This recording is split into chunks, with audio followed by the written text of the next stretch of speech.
Hey everybody, Nathan Lal here, and this is Anime Corner for the Fall 2014 Simulcast. And I split all of the anime up into little segments based on what type of anime they are. This one is action, which is anime where you can expect a fight in every single episode, or in just about every episode. And so the first one, Ori Tsuintēru ni Narimasu, gonna be the Tsuintēru on Funimation, and there's some resemblance of a decent storyline. I mostly just watch it for the hilarity. I watch it to laugh at it. And honestly, half of what I laugh at is the fact that the storyline itself is just so ridiculous, it makes no sense. It's about a guy who just loves twin tails, which is a hairstyle, which, I get that everybody has their own little quirks, but who the hell gets turned on by hair? I mean, how do you look at someone's head and be like, ooh, I like that hairstyle, boing! I just don't, I can't even move past that part. And then there's World Trigger, which you can find on Crunchyroll. And this one, great story, it only seems to be beginning. I do feel like it can only get better. It's well drawn, good action, good sprinkle of comedy here.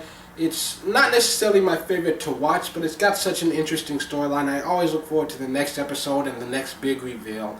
There's a lot of complicated shit going on here. And then there's Yuki Yuna wa Yūsha de Aru, which is Yuki Yuna is a hero on Crunchyroll. And this reminds me so much of Selector Infected Wixoss. It starts off just so sweet and innocent, cute little girls, whatever, thrown into a weird situation, and then shit gets real. And then I start to hate it, but then with this one, I don't want to ruin it for you, but the ending alone is worth it. I think it's still not necessarily my favorite show. I can't necessarily recommend it, but if you do have some time and you manage to sit through the entire thing, I feel like the ending is kind of cool. I mean, I like their big reveal, and when I saw what happened, I had a little slight existential moment, kind of like when I watched The Matrix for the first time. I mean, but so it's one of those deals where like the last two episodes are kind of worth it, but in order to get to those last two episodes, unfortunately, you have to sit through the rest of the show. So keep that in mind. Then there's Grisaia no Kajitsu, the fruit of Grisaia, I don't know, it's some sort of French word, I don't speak that shit. That one's on Crunchyroll, and I'm still not sure what the show is about, and I don't know if it's done or if they plan to keep going, and I don't know, it's just, there are times when I enjoy it, it's got some interesting characters, interesting storylines, but it's like little segments of a show, but in one big show. Because it's like, you've got one main character, and he kind of goes through each of their lives, and it's just like, this episode's about this girl and what she goes through, and then she's a background character for the rest of the season, and then we see about this character, and then this character, and it's just like, I'd like to see just one concurrent storyline personally, but I guess that's not what kind of anime this is. I mean, if you like this type of anime, then sure, go ahead, watch it. And it's an interesting one, I can give you that much. I'm not going to give it a pass. I'd say scale of 1 to 10, maybe a 6, just because I personally don't like it. It's not my taste, I don't like that style of storytelling. But for the people who do, it's probably great. It's probably like an 8 or something. Then there's Karen Senkai on Crunchyroll, an interesting story, good action, very well drawn, but it all happens kind of fast for me. It's like an 11-minute episode, and I don't know, there's some sort of storyline there, but I had trouble paying attention to it. I mostly watched just to see, because it's got like this Terminator type action. It's like humans versus robots in a new world that's overrun by robots, and I don't know, the story at times, it jumps back and forth. It's hard to pay attention to, hard to get invested in the characters. But hey, you get to see humans who have some sort of supernatural ability trying to take down a bunch of robots. And so, that part I enjoyed.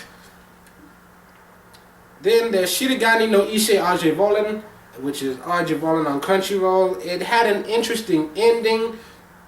Definitely not my favorite mech show, but I mean, if you're really into mechs and you just love anything with giant robots, you'll probably enjoy this.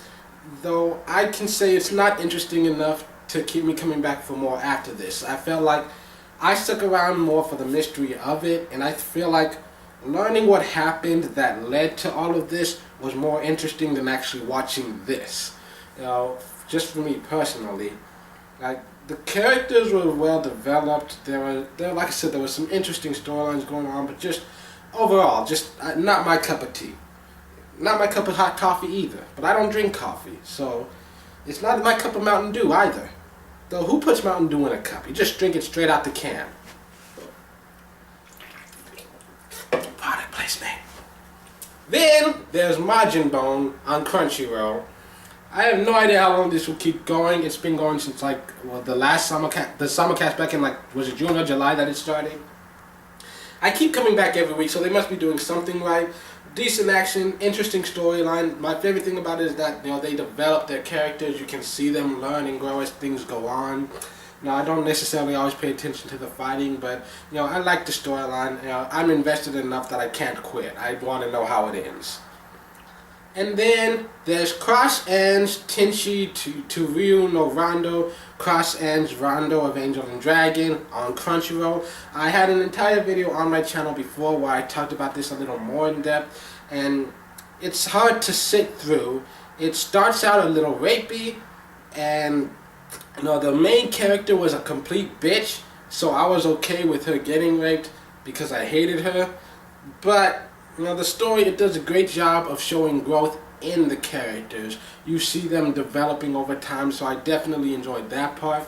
And it's got such a great story, and it shows a very realistic portrayal of widespread discrimination based on one uncontrollable factor.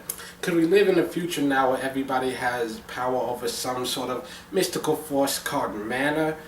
And this is a story about for some reason there are a lot of girls who, for no reason at all, they're born without the ability to control mana, and because of that they're outcast and shunned by all of society. And the main character is a girl who was a princess, but then they find out she can't control mana, and so now suddenly she goes from being the most beloved figure ever to being the most hated creature on the face of the planet.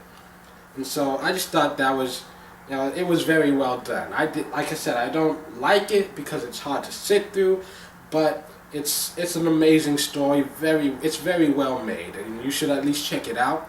But my favorite ones to watch are number 1, World Trigger, number 2, Karen Senkai, number 3, Tsuintēru.